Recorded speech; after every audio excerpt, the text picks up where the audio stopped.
अधिक मास सम नहीं बड़ भागी, ना कोई नारायण चरण अनुरागी।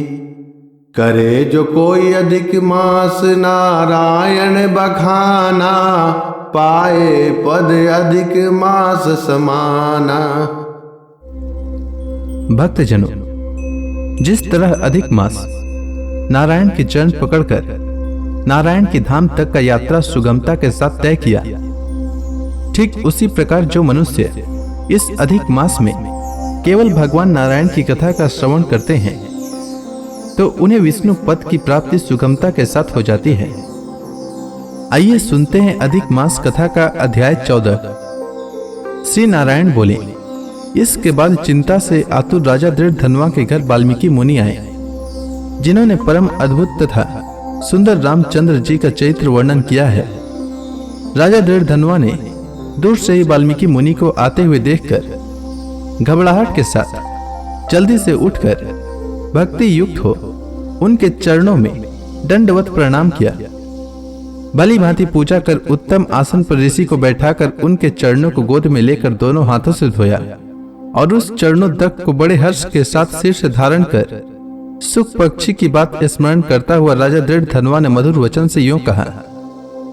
दृढ़धनवा बोला, हे भगवान, इस समय मैं कृतकृत्य हूं, भाग्यवान हूं, मेरा जन्म सफल हुआ। हे प्रभु, आज मेरा मनोरथ पूर्ण हुआ। आज आपके प्रत्यक्ष दर्शन से शास्त्रादिकों के यथार्थ अर्थ का ज्ञान सफल हुआ। हे जगत के पावन करने वालों के पावन करने वाले, आज मैं अपने भाग्य का क्या वर्णन करूं। श्री नारायण बोले, इस तरह वाल्मीकि मुनि को कहकर राजा मौन हो गए। बाद वाल्मीकि मुनि उस राजा को विनय युक्त देखकर बड़े प्रसन्न हुए और जनता को आनंदित करते हुए बोले। वाल्मीकि मुनि बोले, हे नृपश्रेष्ठ, ठीक है, तुम में उक्त प्रकार की सब बातों का होना संभव है। हे राजन, तुम चिंता से आतुर क्यों हो? सो सब मन की बात कहो। ऐसा मालूम पड़ता है कि तुम्हारी कुछ कहने की इच्छा है, इसलिए हे महामते, उसे कहो। राजा दृढ़धनवा बोला, आपके चरण कमल की कृपा से हमेशा सुख है, परंतु हे विद्वान, हमारे हृदय में एक बड़ा संदेह है। वन में होने वाले सुख पक्षी की मुंह से निकले हुए बाण के समान उस वचन को दूर करें। किसी समय मैं शिकार खेलने के लिए गहन वन में निकल गया। वहां भ्रमण करता हुआ एक तालाब देखा, उसका जल पिया। बाद में थकावट दूर करने के लिए एक बड़े वट वृक्ष के नीचे बैठ गया। अत्यंत घनी तथा सुंदर छाया वाले और मन एवं नेत्र को आनंद देने वाले उस वृक्ष पर बैठे एक सुंदर सुख पक्षी को देखा। जब उस सुख पक्षी पर हमारी दृष्टि गई, तब उसने हमारे सम्मुख होकर एक श्लोक पढ़ा कि इस पृथ्वी पर विद्यमान अतुल सुख को देखकर तू आत्मा का चिंतन नहीं करता है तो इस संसार के पार कैसे जाएगा। मैं इस प्रकार सुख पक्षी के वचन को सुनकर विस्मित हो गया। हे ब्राह्मण, मैं नहीं जानता कि उस सुख पक्षी ने क्या कहा। इस हमारे हृदय के संदेह को आप दूर करने के योग्य हैं। हमारा राज्य सुख तथा सुंदर 4 पुत्र, सुंदर पतिव्रता स्त्री, हाथी, घोड़ा, रथ, सेना, हे ब्राह्मण, ये सब अतुल समृद्धि इस समय हमें किस पुण्य से प्राप्त है, यह सब विचार का संक्षेप में कहने के आप योग्य हैं। राजा दृढ़धनवा के वचन को वाल्मीकि मुनि सुनकर प्राणायाम कर एक मुहूर्त तक ध्यान में मग्न हो हाथ में रखे हुए आंवला के फल के समान विश्व संसार के भूत, भविष्य और जो वर्तमान विषय हैं उनको हृदय में समाधि के बल से जानकर और निश्चय कर राजा से बोले। वाल्मीकि मुनि बोले, हे राजाओं में श्रेष्ठ, अपने पूर्व जन्म का चरित्र तुम सुनो।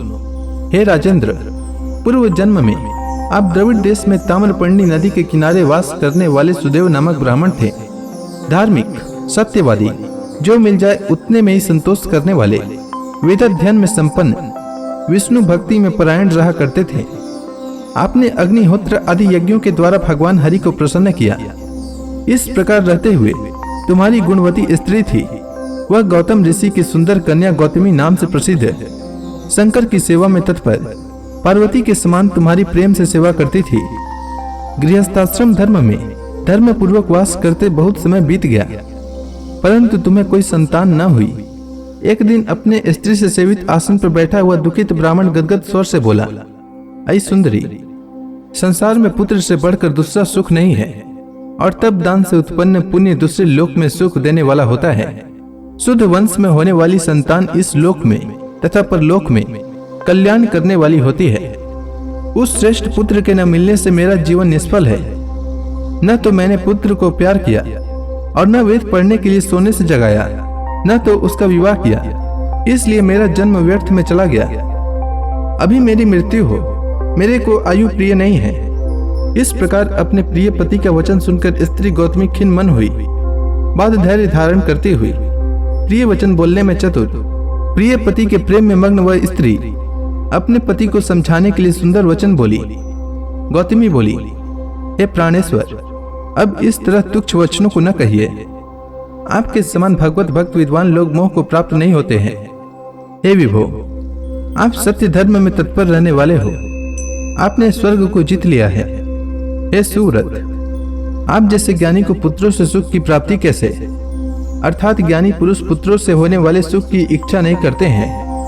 हे ब्राह्मण, पहले चित्रकेतु नामक राजा पुत्र शोक से संतप्त हुआ, तब नारद और अंगिरा ऋषि के आने पर पुत्र शोक से मुक्त हो संसार से उद्धार को प्राप्त हुआ। इसी प्रकार राजा अंग वेन नामक दुष्ट पुत्र के कारण रात्रि के समय वन को चला गया। इसी तरह हे स्वामिन, आपको भी संताति दुख देने वाली होगी। फिर भी हे तपोधन, यदि आपको सत्पुत्र की लालसा है तो प्रसन्नता से जगत के नाथ, समस्त अर्थों के दाता हरि भगवान की आराधना करें। हे ब्राह्मण, पहले सांख्याचार्य कर्दम ऋषि ने जिनकी आराधना कर पुत्र को प्राप्त किया, जो कि पुत्र योगियों में श्रेष्ठ कपिल देव नाम से प्रसिद्ध हुआ। ब्राह्मण श्रेष्ठ इस प्रकार अपनी धर्म पत्नी के वचन सुनकर तथा निश्चय कर उस अपनी गौतमी स्त्री के साथ ताम्रपर्णी नदी के तट पर गया। वहां जाकर उस पवित्र तीर्थ में स्नान कर अत्यंत श्रेष्ठ तप करता गया। 5-5 दिन के बाद सूखे पत्ते तथा जल का आहार करता था। इस प्रकार तप करते उस तपोनिधि सुदेव ब्राह्मण को 4000 वर्ष व्यतीत हो गए। हे ब्राह्मण, उसके इस तपस्या से तीनों लोग कांप उठे। भक्त वत्सल भगवान उस सुदेव ब्राह्मण की अत्यंत उग्र तपस्या को देखकर जल्दी से गरुड़ पर सवार होकर प्रकट हुए। श्री नारायण बोले, नवीन मेघ के समान जगत की रक्षा करने में समर्थ 4 भुजा वाले प्रसन्न मुख मुरारी को देखकर सुदेव ब्राह्मण हर्ष के साथ मुकुंद भगवान को साष्टांग प्रणाम करता हुआ बोला। तो इसी के साथ यह अध्याय समाप्त हुआ। इसके आगे की कथा मैं कल के अध्याय में सुनाऊंगा। तब तक के लिए भगवान हरि का नाम लेते रहें। तो प्रेम से बोलिए भगवान विष्णु की जय, श्री कृष्ण भगवान की जय, समस्त देवी देवताओं की जय।